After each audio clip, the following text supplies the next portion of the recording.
Tuloy pa rin ang pagbubukas ng klase sa San Francisco High School sa Quezon City ngayong araw kahit may bahagi nito na nasunog kahapon.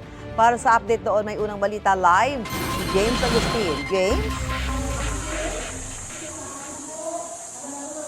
Susan, good morning. 16 na sections yung apektado nung nangyaring sunog sa isang gusali. Dito po yan sa San Francisco High School sa Quezon City kahapon. Kaya sa pagsisimula ng school year 2025-2026 ngayong umaga ay dito na muna sa covered court ng eskwelahan mananatili yung mga estudyante. 8 sections po ay mga grade 10 students ngayong umaga po yan, habang yung 8 sections pa ay grade 9 students mamayang hapon naman. Katumbas po yan ng halos 640 na mga estudyante. Ang total enrollees, Susan, ngayong school year ay mahigit 7,000.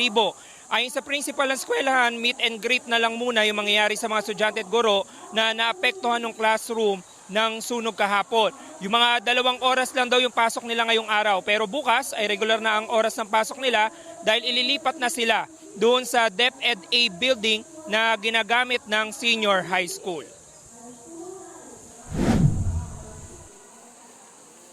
Bali po ngayong umaga, i-greet and meet po namin yung mga grade 10, especially yung affected po.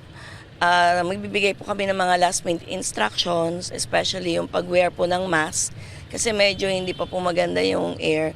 At doon po kami muna sa covered court. Tapos mamayang hapon, yung kalahati naman po na 8 sections po ng grade 9, i-greet and meet po namin.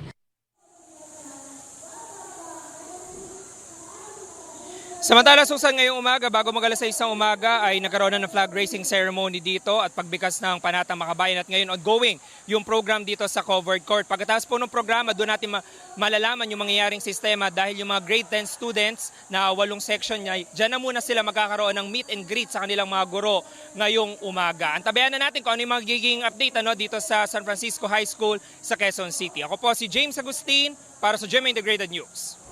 Gusto mo bang mauna sa mga balita? Mag-subscribe na sa GMA Integrated News sa YouTube at tumutok sa unang balita.